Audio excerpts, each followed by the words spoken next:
I started going to church from as early as I remember.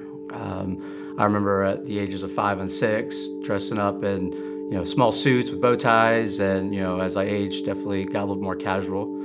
And my parents, they didn't really talk much about church with me. We just went, did the Sunday schools, did the Bible studies, did the camps, and it never really followed me home per se.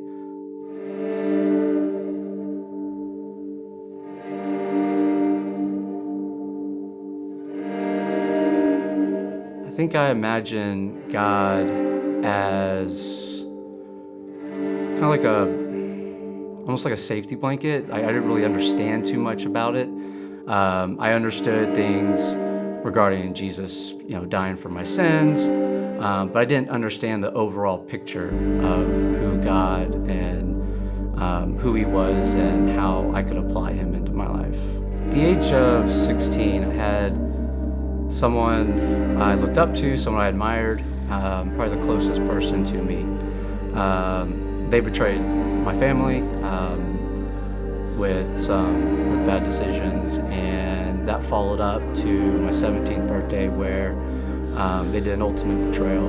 And at that point, I felt abandoned. I felt abandoned by that individual. I felt abandoned by even distant family, even the church, and that led me down a path of what I would say would be about 20 years of self-destruction. At the end of high school, I was getting into drugs and alcohol. I was getting in constant fights with my stepmom, becoming destructive, skipping school, ended up getting kicked out of my school. That ultimately kind of guided me or led me into joining the military. And I joined the Marine Corps at the age of 19.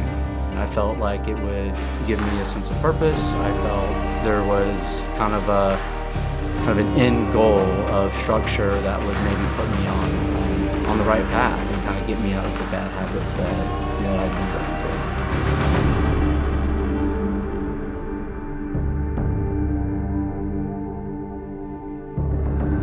Over time, the stressors of the military, the stressors of that environment, some of the inabilities of me of communicating very well began causing some kind of troubles throughout the relationship, a lot of mistrust and behaviors, and I think over time we grew apart.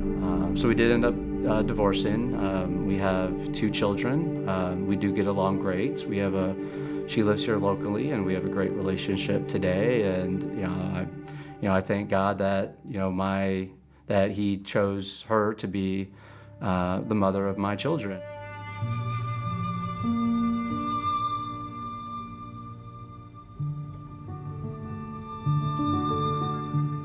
I picked up my kids from school in Beaufort. We're riding home, and as we're getting closer to home, my son just looks over at me and he goes, "Dad, if I die today, will I go to heaven?" I didn't know what to say. I didn't know how to respond.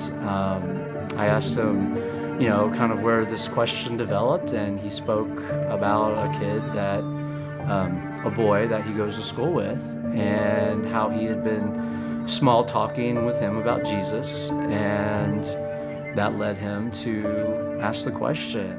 We didn't go too much into it, but that's what led me to the LowCountry Community Church website, and that led me to the following Sunday, to watch the first sermon from home online. Christ reiterates God's care for those who have strayed from the fold. And He compares Himself to the shepherd who leaves the 99 to go find the one who's gotten stuck out there somewhere. Prior to the parable, He spoke how the disciples asked Jesus, who is of higher value in the kingdom of heaven. And Jeff spoke, about in the kingdom of heaven, there is no one of lesser value. That we're all seeing equally in the eyes of God. And he related that to the church family. hear of those following Christ and those who are believers in Christ, and how because of Christ and through Christ that we are all of value in each other's eyes, and we all have worth. Jesus makes it obvious, though, there's no minor people in the kingdom of heaven. There's no one of insignificance. There's no one of less value. There's no one of less worth. God views us in the kingdom of God, in the family of faith, when we are children of His, when we have come to salvation in Christ and we're grafted into the family of God. You are intrinsically then, through Christ, because of Christ, given value and worth and distinction and importance. And then I think where basically I had 20 years of pain and chaos kind of get released from me was during the prayer at the very end, where he spoke of are you basically asking, those listening, are you one who needs Jesus? Are you the one that he's out searching for, the shepherd looking for the lost sheep? Have you wandered away? Have you drifted? Have you slid back a little bit? He's already left the 99 to come after you. Why not come back today?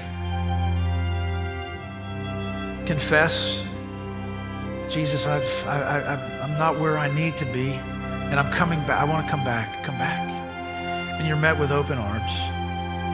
For 20 years, I didn't shed much emotion other than anger, and in that moment, it was just 15, 20 minutes of emotional release that I hadn't felt in a long time, and it was different. It was overwhelming.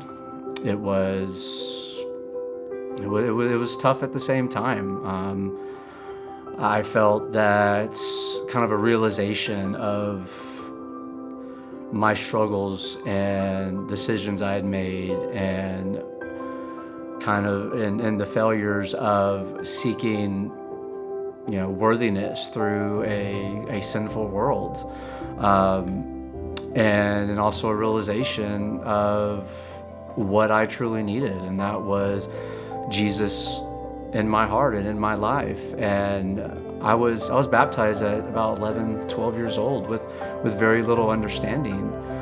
And I think that moment I had the biggest understanding of what he could do in my life. And honestly, I hadn't looked back since.